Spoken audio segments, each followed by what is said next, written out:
TNT Open Mind Insights brings you powerful, authentic conversations, illuminating the path to better mental health care for all.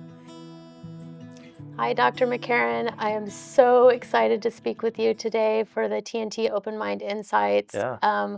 You and I have known each other now for a year, hmm and I had the great pleasure of filming you as a Steinberg Institute champion. Yeah. That's how we met, That's and right. we've been doing work together ever since. And I was just so impressed by what you are doing with the TNT Fellowships program from the very start. It is such a creative solution to a massive problem that we have in the mental health field.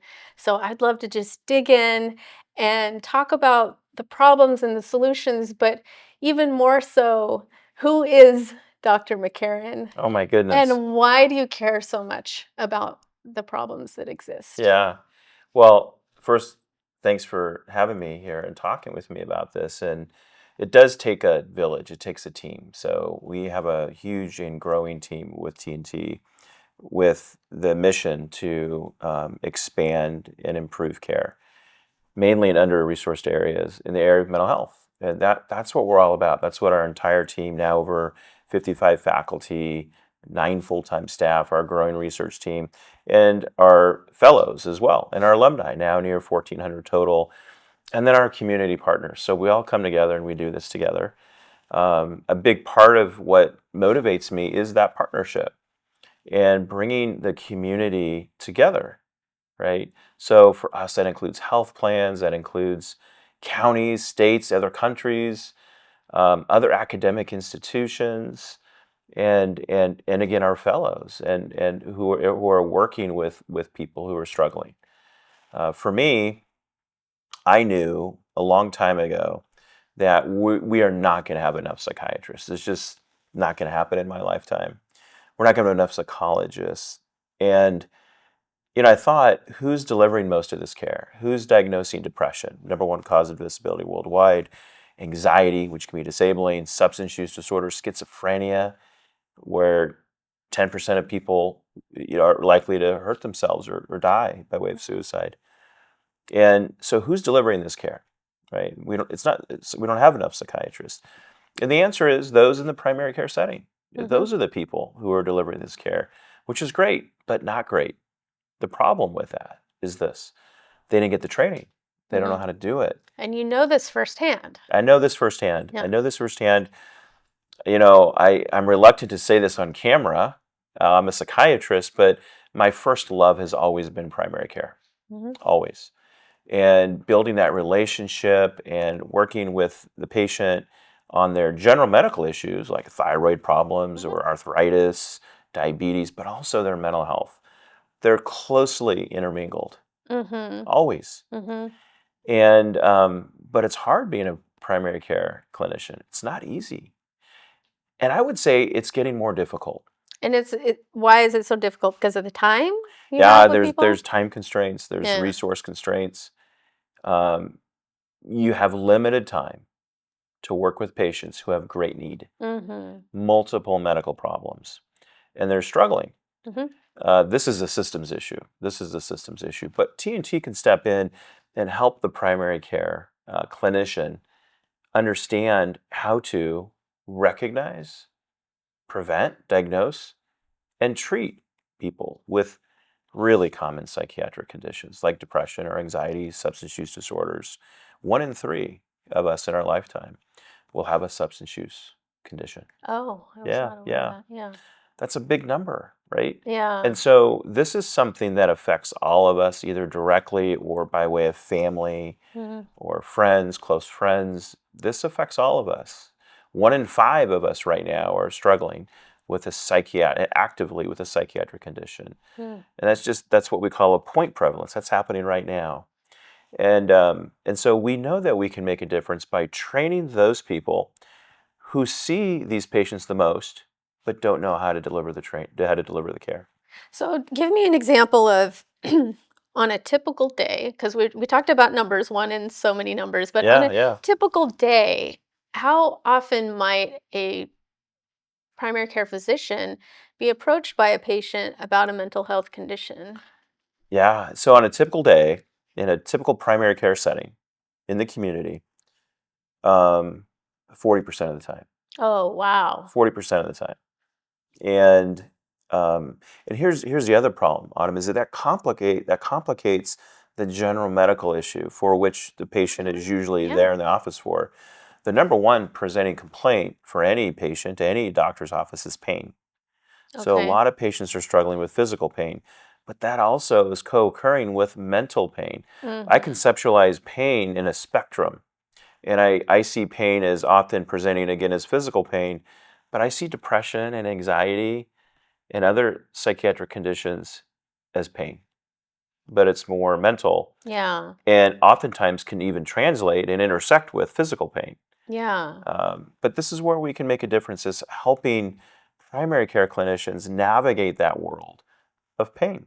Yeah. Yeah. And how do they interrelate? Because I feel like if you come in with a physical pain Hmm. and the doctor suggests maybe it's emotional, that could get complicated too. So you would Yeah, need to know how to navigate those conversations yeah, because they are intertwined, but yeah. it could be sensitive without having an understanding of how to bring it up.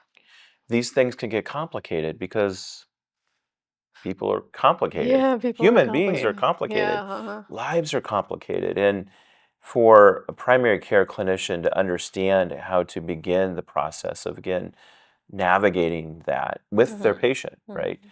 It has to be a team.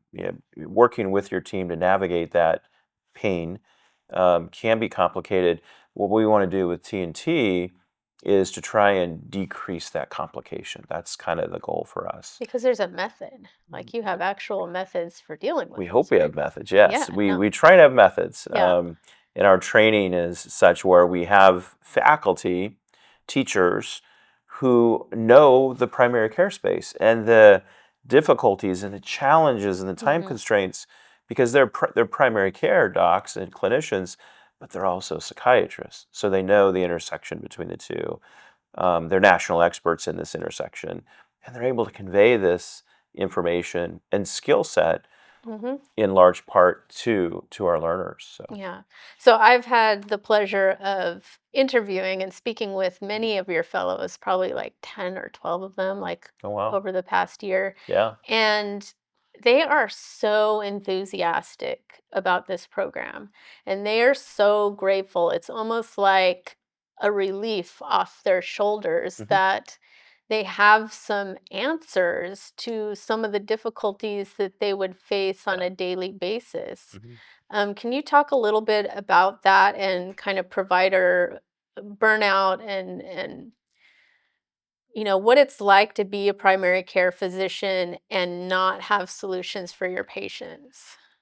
Oh, it can be demoralizing, Yeah. right? And at the end of the day, when you're done seeing a bunch of patients who are struggling, it can be draining. You can feel the tension over the shoulders, maybe a little headache, fatigue, and it can be demoralizing Yeah.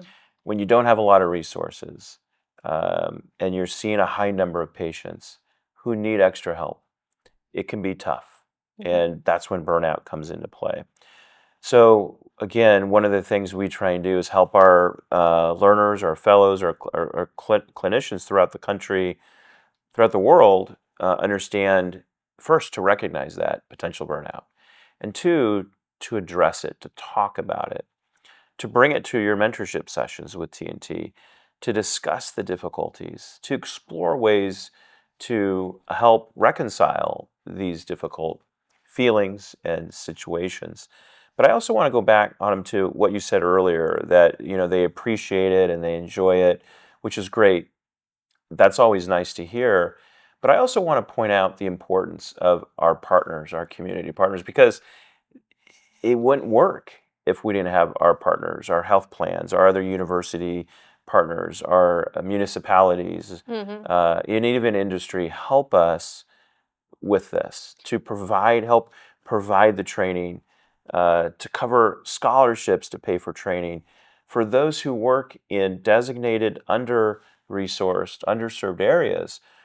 That's our goal. Over 80% of our learners come from those areas where patients are in most need. Yeah, so, we profiled a couple fellows, Yeah. a nurse practitioner, Nicolette, Yeah. and Yeah. she works in Pico Rivera. I know that area well. Yeah, Yeah. and she was like born and raised there. Yeah. And she speaks Spanish. She knows exactly her community and what her needs are. And so, what better way to help the community's mental health needs than Mhm. to put the tools in the hands of someone like Nicolette who understands exactly what her community needs. And she wants to stay in the community. I grew Yeah. up about Mhm. 8 miles away from Pico Rivera. Oh, Yeah. that's so So cool. I know the area, Yeah. which is one of the things that inspires me to do this work. Um, and it's interesting because we know that Nicolette is not going to leave from that area. We know that if we train her, she likes that area. Hmm. That's her space. That's her place. Yeah. Those are her people. And we know that if we provide a scholarship, and we know that if we train her, that is we're investing in her, Yeah. and because that's where she wants to be. And I think some scholarship situations are a little different where you give a scholarship or you pay for someone's training and then they switch gears and relocate and open up a private cash only practice maybe. Not there's anything wrong with that, but it's not focused on underserved care. We strategically train people who want to be in their Oh, under-resourced interesting. area. Yeah. They grew up there, like Yeah. Nicolette. Those are the people that we want to train. Yeah, and it's really neat and just the enthusiasm about I can serve my community better. And I had questions that I didn't have answers to because Yeah. most providers they get into this field because they want to make a difference. Hmm. And when they can't make that difference, that's hard. We're talking about the mind-body connection here Yeah. and Yeah. like you're feeling it in your body when Mhm. you're feeling demoralized. Like it goes for providers too, not just the Yeah. patients. Yeah. So, yeah, it's been really wonderful. And these fellows, most of them that I spoke to did get scholarships. Hmm. And they did say that if it weren't for the scholarships, they wouldn't be able to do the training. Yeah. So Yeah. it's good that uh, so many people are rallying around this concept. Mhm. So it's kind of brilliant. I'm just gonna be honest. I think it's a brilliant solution Well, thank you. because how long would it take to train Yeah. like brand new psychiatrists Yeah. and to fill that gap? Hmm. It feels like insurmountable and it's going to take a really long time to actually get all those psychiatrists and Yeah. psychologists. And not only that, but there's the disparities in the the makeup or the diversity is not there that we need. So there's a lot of issues in that area. But just to say, hey, there's people here Hmm. working in their community and we Hmm. can train them up. Hmm. It's In a relatively short period of fantastic. time. Yeah. So, two quick thoughts on that. First is there's a need for psychiatrists who are experts in Yes. this area. And one of the things we teach is, hey, there's a time when you need to refer to a Absolutely. psychiatrist, right? Yeah. So we're not training people to be psychiatrists, but like you Right. said, it takes a long time to create, if you Mm-hmm. will, a Mm-hmm. psychiatrist. 4 years of undergrad, pre-med, 4 years of medical school, and 4 years of residency. So we're talking about 12 That's years. a lot of years, right? And so what we're doing is we're taking folks who already have gone through that foundational medical training. So Mm-hmm. they already have it. Yeah. Nurse practitioners or physicians, PAs, internists, family medicine docs, OB-GYN docs, emergency medicine docs, and others, pharmacists to some degree as well. And what we've done is we've said, okay, you have that foundational training already, which is great. We don't need to recreate that. Yeah. It's there. We're going to now give you the mental health piece. And it's the mental health piece that doesn't make our learners or our fellows specialists in mental health, but it makes them proficient in preventing, diagnosing, and treating behavioral health conditions found in their setting, in the primary care setting. Again, if it's really severe, if it's complicated, if there are questions, we teach them how to refer to Yeah. psychiatrists. So an important distinction, but again, building on the foundation that's already there, is, I think, what makes this unique. Yeah, absolutely. And also, I want to talk just a bit about the pediatrics Yeah, track because the fellows that I interviewed for that, they said that there's a shortage of pediatric psychiatrists, yeah, but through this training, they're able to address like 80% of what's mhm, coming to them, which I believe they said anxiety, depression, and ADHD. They yeah, could treat them right then and there, that not needing that referral, but then that extra 20% could go on to the referrals. yeah. But that takes a huge piece out of the referral Yeah. equation. Well, pediatricians go through 3 years of residency.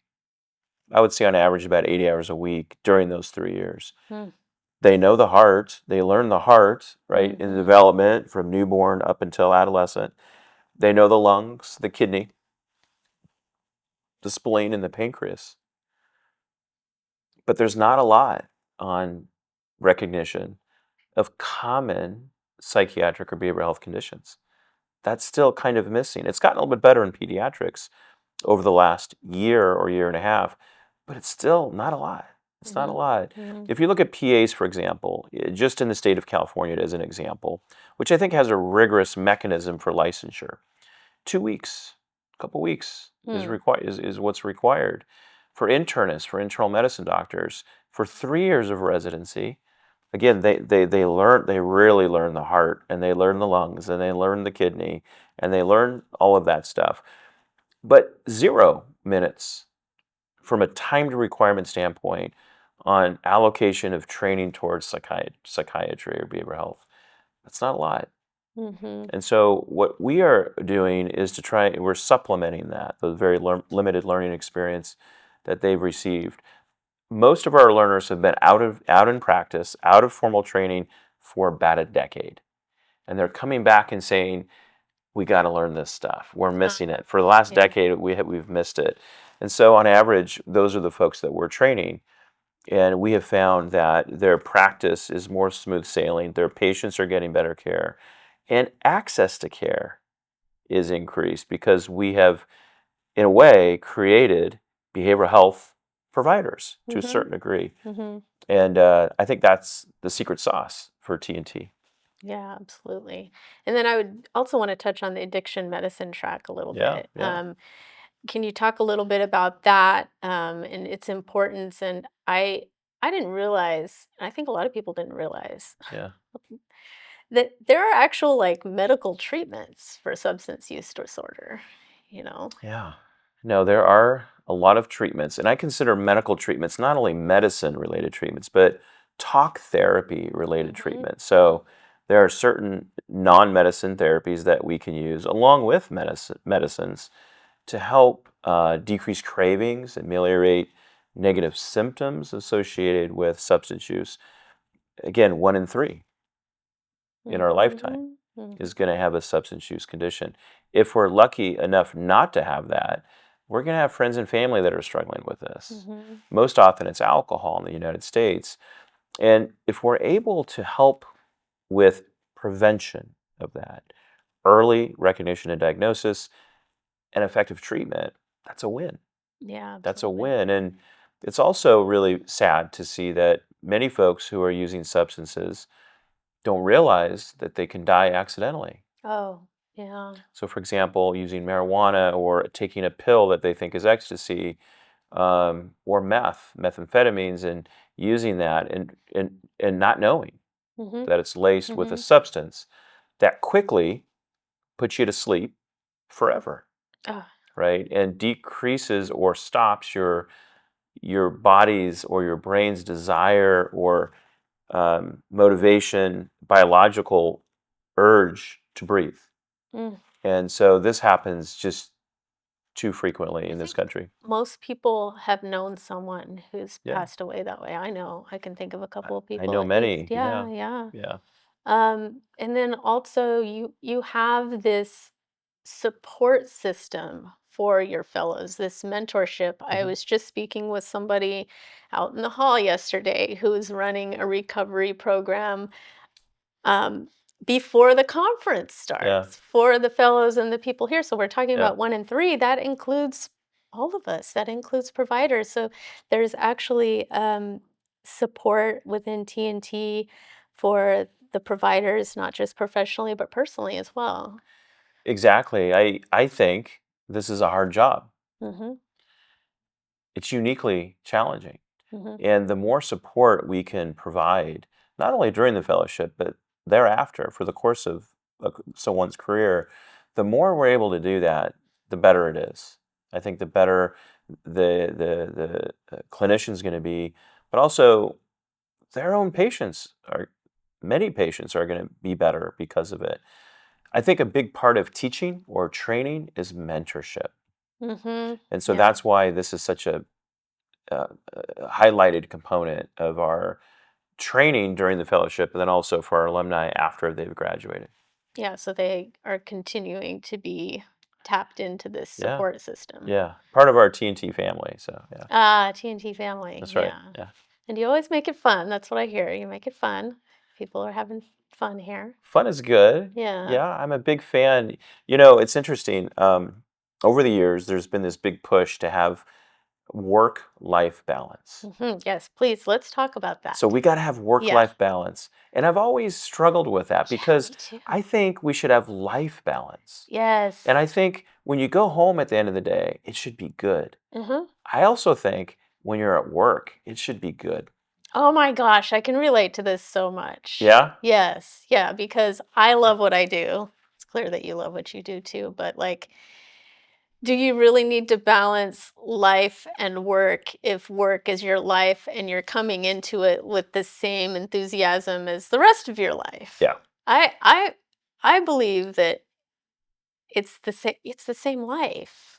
It Like, works. it is the same life. Work should not be a punishment. Yeah, Oh, I yeah. gotta go to work right now. But after work, it'll be good. And Mhm. before work, it'll be great. But I gotta go to work. And so I think we try, and I would say at UC Irvine as well in School of Medicine, but certainly with TNT, our goal is to help make work good, right? For all of our staff, our entire team, to make that experience a fun experience, um, just like they're gonna have fun at home as Mhm. well. So Mhm. that's my take on work-life balance.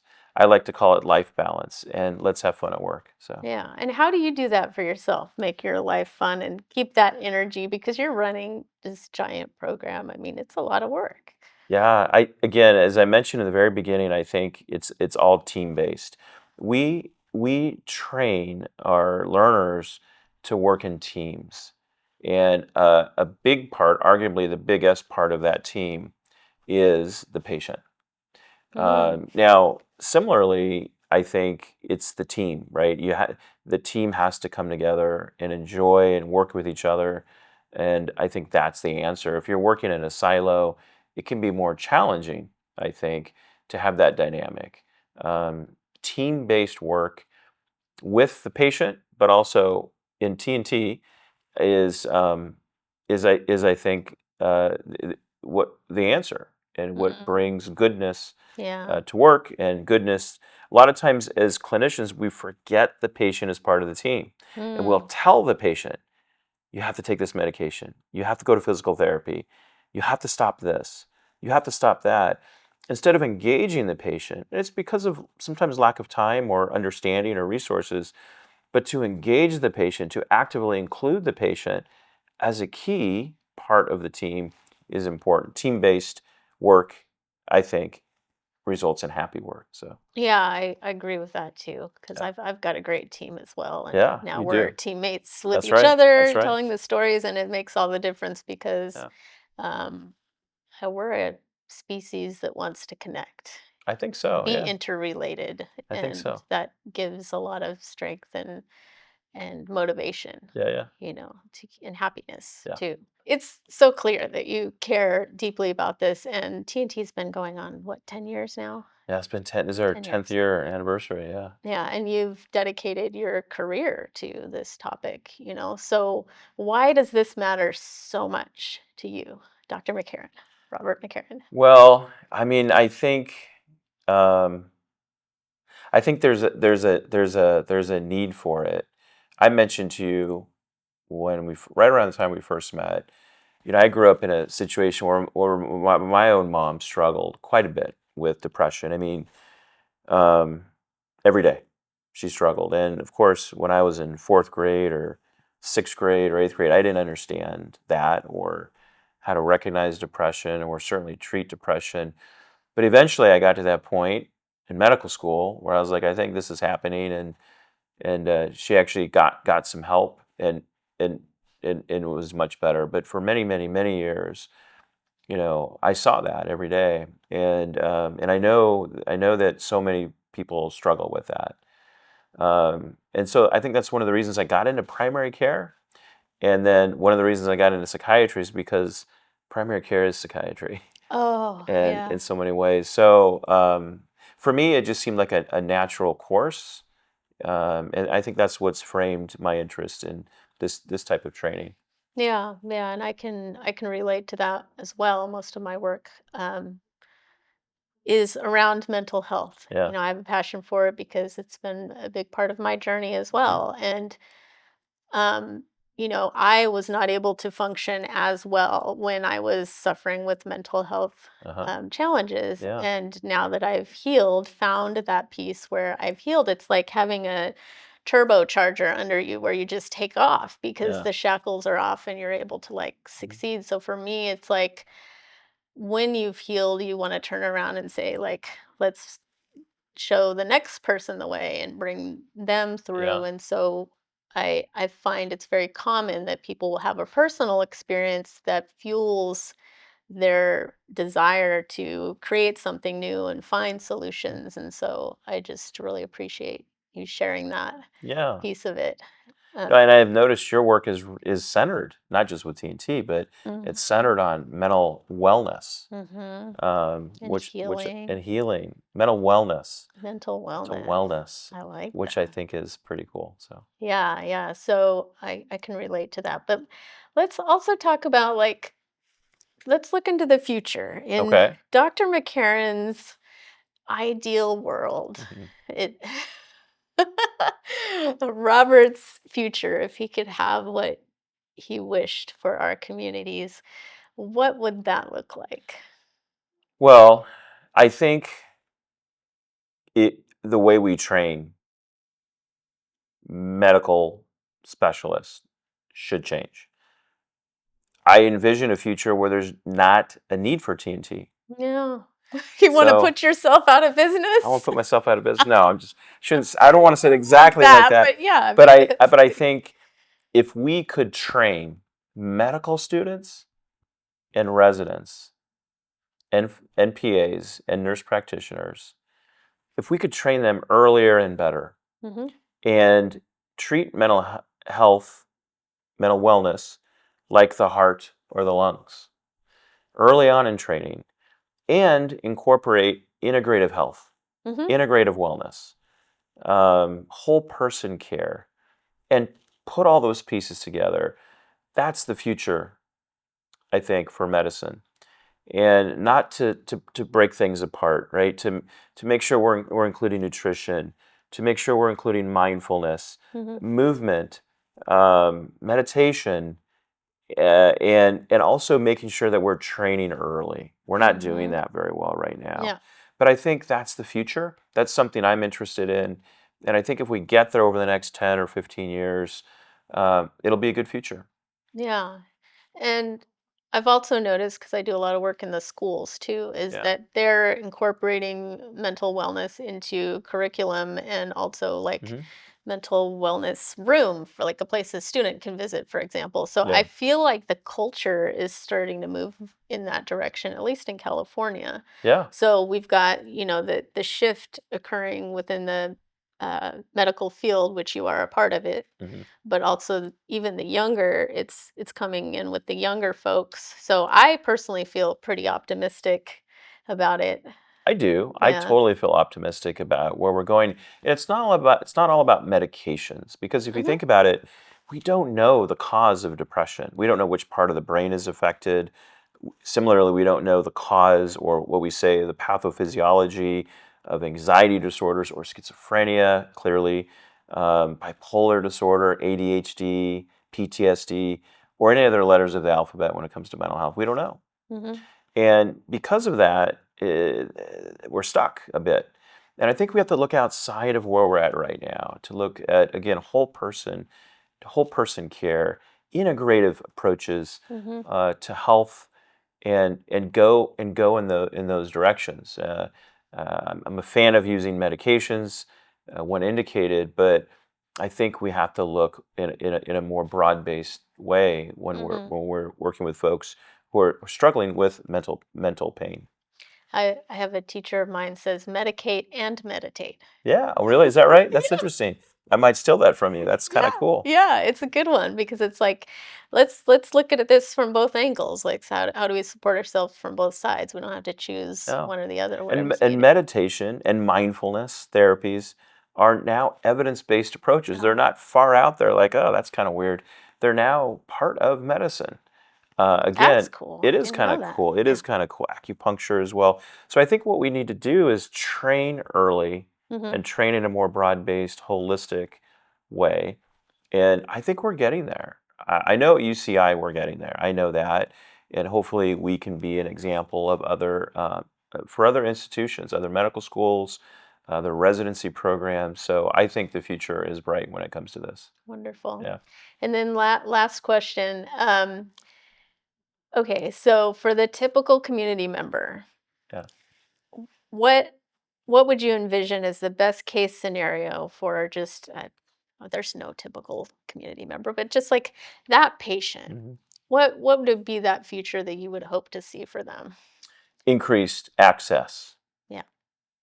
So if their primary care clinician is giving them a referral, my hope and expectation down the road is they don't have to wait for 4.5 to 5 months Mhm.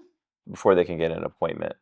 So increased access means we reconfigure the way we're educating clinicians.